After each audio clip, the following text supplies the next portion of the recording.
Para muhibbin rahimakumullah, kita bisa mendapatkan ma'rifah khassah ini melalui dua jalan. Tidak ada jalan ketiga. Yang pertama disebut tariqul hidayah wal inabah. Yang kedua disebut tariqul ijtiba wal istifa. Bermula jalan yang pertama, hidayah dan inabah. Itu jalan yang panjang lagi sulit.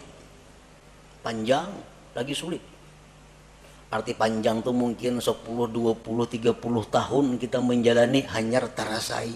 Kayak apa nang maksudnya la ilaha illallah. Sulit artinya banyak rintangan nang kita lalui, nang seringkali membuat kita kembali ke tempat pertama bermula. Min ta'allumil ilmi alladhi yuaddi bihi al-ibadata wa ya'rifu bihi sifatin nafsil batinah wa yuqaddimu qabla al-jami' ma'rifata aqidati ahli sunnah wal jamaah wa taubatin nasuh wa tahsinin niyyah wa tasihit taqwa wal wara'i wal zuhdi wa kasratil azkar wal aurat wa ghairi dhalik wa kulluhu yuhdihal abdu ilallahi ta'ala. Belajar dahulu ilmu, nang dengan ilmu itu kita bisa beribadah, bisa sembahyang, berwudu sebagainya. Belajar ilmu mengenali sifat-sifat diri yang batin. Apa sifat yang terpuji di batin kita, apa yang tercela. Berakidah ahli sunnah wal jamaah. Taubat nasuha, niat yang bagus, takwa yang benar, wara, zuhud, banyak berzikir, banyak berwirid dan selainnya. Itu pekerjaan sehari-hari.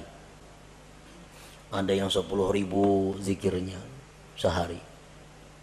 Dan mungkin ada yang berpuluh-puluh tahun hanya diberikan Allah rasa bagaimana itu ma'rifatullah tadi. Wa amma tariqus tsani, adapun jalan yang kedua, tariqul ijtiba wal istifa, fayakunul bad'u minallah ilal abdi. Jalan yang kedua ini adalah jalan di mana Allah yang ingin menariknya. Jalan pertama tadi si hamba nang baka hendak, kisahnya si hamba nang hendak ma'rifat lalu nya beribadah, beramal, berguru. Nah, yang kedua ini adalah Allah yang ingin menariknya. Yakunul insan mustadhrikan fi syurudihi wa bu'dihi anillah wa faj'atan tudrikuhu rahmatun minallahi ta'ala. Ini manusia tenggelam dalam kejauhan daripada Allah. Pekerjaannya manusia ini sibuk mengurus dunia. Kada tahu diwirid, sembahyang pun kadang-kadang pray. Pekerjaan-pekerjaan maksiat banyak dilakukannya. Tetapi secara mendadak Allah memperdapati dengan rahmatnya. Begitu Allah memberikan rahmat kepada orang ini, maka orang ini langsung dirasakan Allah bagaimana rasanya ma'rifat kepada Allah itu. Banyak tokoh-tokoh yang terkemuka yang melalui jalan yang kedua ini, seperti Fudail bin Iyad, Malik bin Dinar, Utbatul Ghulam dan lain. Orang yang dulunya sesat, dulunya jahat, tetapi Allah dengan rahmatnya secara mendadak mengejutkan, menarik orang ini. Seperti Fudail, kita mendengar tahu kisah Fudail bin Iyad, orang yang kehidupannya hanya jadi perampok di tengah jalan. Perampok di tengah malam, satu hari hendak menaiki rumah kekasihnya.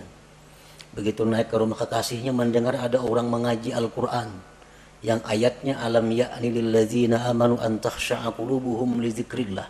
Begitu ayat itu masuk ke pendengaran Fudail, Fudail terjatuh. Nah, setelah itu Fudail tobat, langsung ditarik oleh Allah Subhanahu wa taala, dirasakan bagaimana ma'rifat kepada Allah. Akhirnya Fudail menjadi salah seorang aulia besar pada masanya itu. Allah menarik orang ini li sababin minal asbab allati qad la ya'lamuha illallah. Allah menarik orang ini karena ada sebab yang kadang-kadang sebab itu hanya diketahui oleh Allah. Kenapa orang ini maka ditarik oleh Allah? Dalam waktu detik dirasakan ma'rifat kepada Allah. Sedangkan yang satunya berpuluh-puluh tahun berzikir kepada Allah belum dapat rasa ma'rifat itu.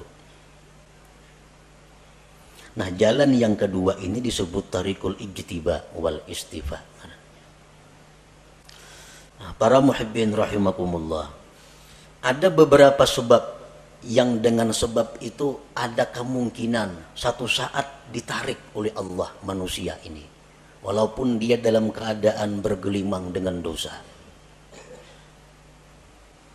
Pertama, dengan sebab ilmu.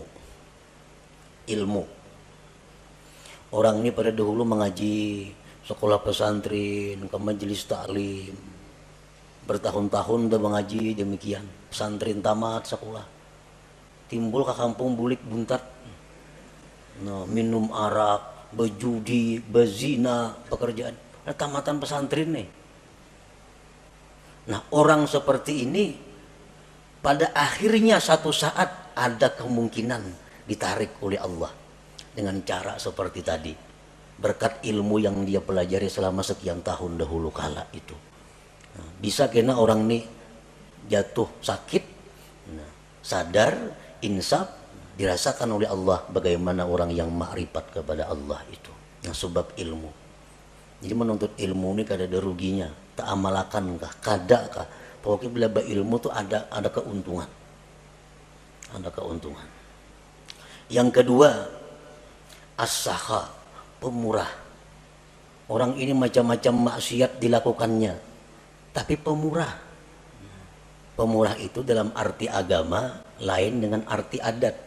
Ini pemurah dalam arti agama. Artinya orang yang menyumbangkan kekayaannya di jalan yang benar. Ada orang sakit dibantunya, ada orang kesusahan dijulunginya duit, ada orang saleh diberinya duit, ada orang ini dikasihnya duit. Pemurah. Padahal kelakuannya sembahyang tapi sembahyang orangnya, berjudi mau, minum arak mau. Nah, orang ini satu saat nantinya ada harapan kada pasti juga, ada harapan bisa ditarik oleh Allah. Nah, bisa ditarik dengan pemurahnya itu. Yang ketiga, al-adlu, adil.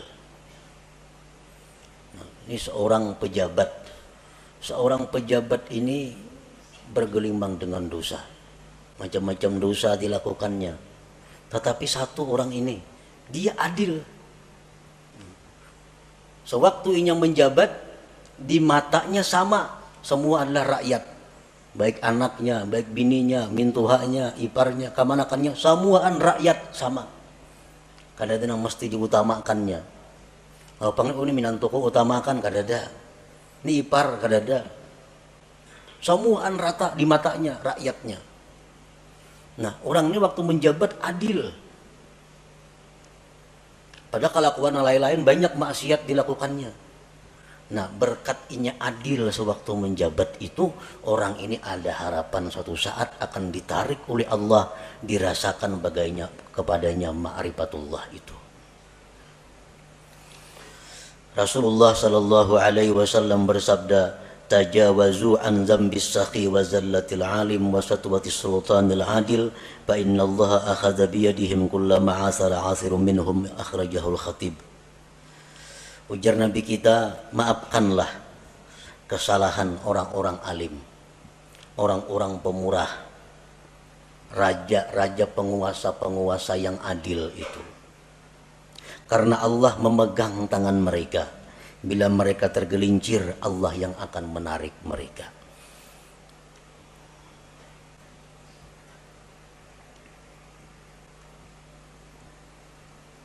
Yang keempat, suhbatus salihin. Orang ini bersahabat dengan orang-orang saleh, dekat dengan orang saleh. Padahal kelakuannya, bila cerita pisah orang saleh macam-macam, tapi nya dekat dengan orang saleh. Ada orang saleh di sana, kenal, dekat lawan inya. Ada orang saleh di ujung sana, kenal, dekat lawan inya.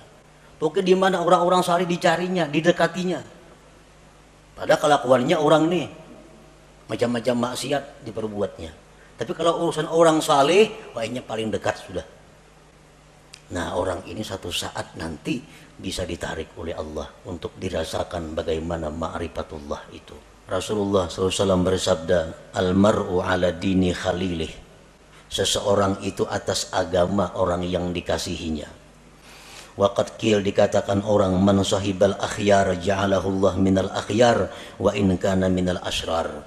Orang yang dekat dengan orang baik itu akan dijadikan Allah dia orang baik sekalipun dulunya orang yang jahat.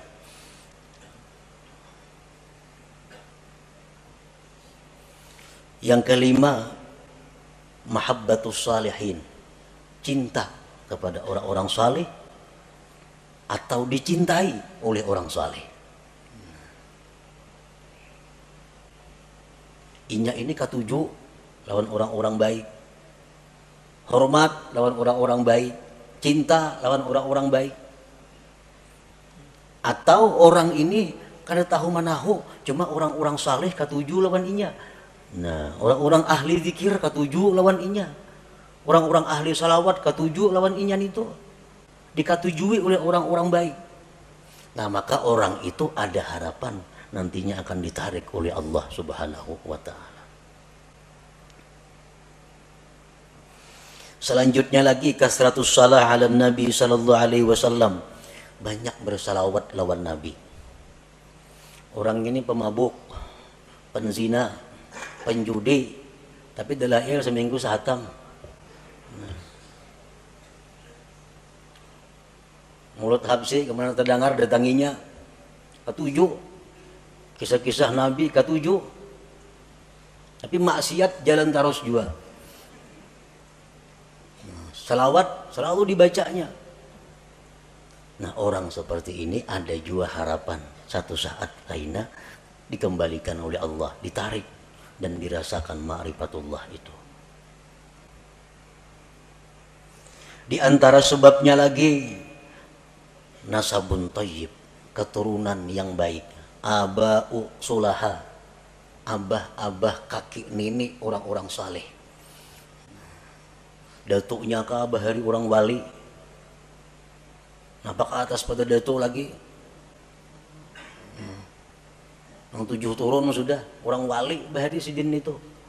Nah, cucu-cucu ini ada yang nakal macam-macam, tapi akhirnya kayaknya bisa ada harapan cucunya itu insaf dan ditarik oleh Allah Subhanahu wa ta'ala berkat doa-doa daripada orang-orang dahulu, kakek moyang nenek moyangnya itu.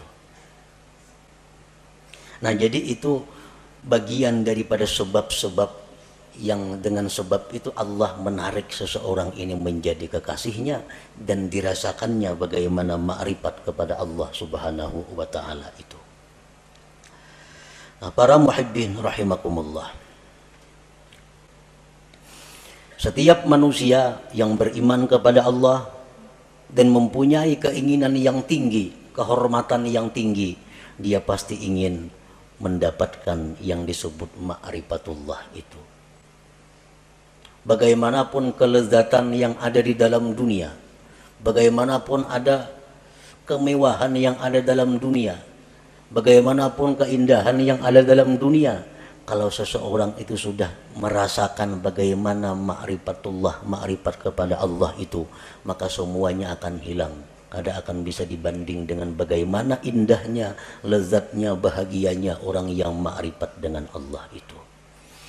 Nah, sebahagian manusia ada yang berusaha untuk berkenalan dengan Allah. Sebagian manusia ada yang Allah menarik untuk berkenalan dengannya. Yang pertama disebut suluk, yang kedua disebut jazab ngarannya. Yang kedua-duanya itu adalah mulia. Kedua-duanya adalah sesuatu jalan yang terpuji. Sebagian ulama ada yang mengatakan bahwa yang ditarik oleh Allah itu lebih afdal daripada orang yang menjalani jalan suluk atau jalan hidayah wal inabah tadi. Nah, para muhibbin rahimakumullah, mudah-mudahan Allah Subhanahu wa ta'ala membukakan hati kita pintu ma'rifah kepada Allah Subhanahu wa ta'ala sebelum akhir hayat kita. Ila hadratin Nabi sallallahu alaihi wasallam, al-Fatihah.